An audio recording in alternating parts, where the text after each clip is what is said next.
O'zbekistonda xizmat ko'rsatgan taniqli aktrisa, ustozoda san'atkor Rixsi Ibrohimova haqida xabarlar tarqaldi. Assalomu alaykum qadrli tomoshabin, kanalimizga xush kelibsiz. Kanalimizga yangi bo'lsangiz, videomiz keng tarqalishi uchun video ostida like va podpisatsiya tugmasini bosib qo'yishni unutmang. Rixsi Ibrohimova san'at bu muqaddas maydon.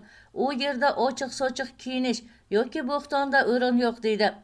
O'zbek san'atining ustozi, sahnada yuzlab obrazlarni yaratgan va minglab muxlislarning qalbini zabt etgan Rixsi Ibrohimova bugungi kunda yoshlar orasidagi ba'zi salbiy holatlardan juda tashvishlanishini ochiq bildirdi. Bugungi yoshlari, ayniqsa ba'zi aktrisalarning kiyinishi, o'zini tutishi va so'zlari mening yuragimni og'ritdi, deydi aktrisa. Sahna bu muqaddas maskan. U yerda ochiq-sochiq kiyinib, o'zini ko'z-ko'z qilish orqali obro' topish mumkin emas, deydi aktrisa. Bu mentalitetimizga, xalqimizning qadriyatlariga mutlaqo to'g'ri kelmaydi, deydi ustoz. Rixsi Ibrohimova alohida ta'kidlab o'tdiki, aktrisa Nilufar Hamidovaning ayrim chiqishlari va xatti-harakatlari uni qattiq xafa qilgan. Uning ochiq-sochiq kiyinishi, sahna va ijtimoiy tarmoqlarda o'zini noma'lum tarzda ko'z-ko'z qilishi, mentalitetimizga zid vayinlar olishi katta e'tiroz uyg'otdi.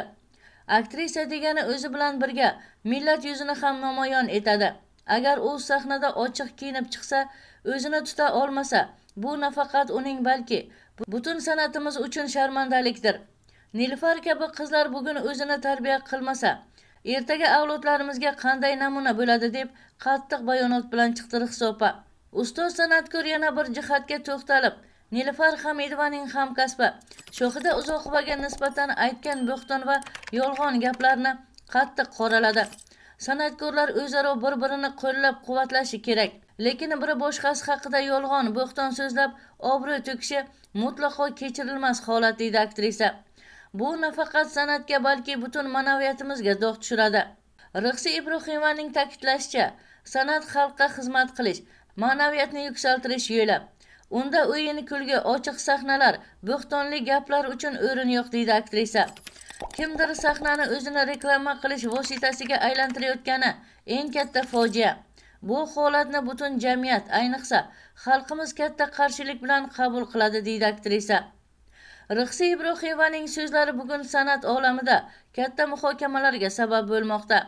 Uning tanqidlari avvalambor yoshlarga ogohlantirish sifatida aytilgan.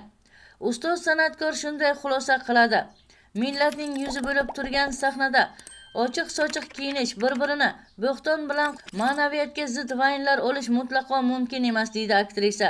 San'at yuksaklik, tozalik va mas'uliyat maydoni bo'lishi shart, deydi Rixsi Ibrohimova. Qadrli tomoshabin, sizga yetkazmoqchi bo'lgan xabarlarimiz shundan iborat edi. Shu va shu kabi xabarlarni o'tkazib yubormaslik uchun video ostida like va podpisatsiya tugmasini bosib qo'yishni unutmang. Bizni qo'llaganlarni Allohning o'zi qo'llasin.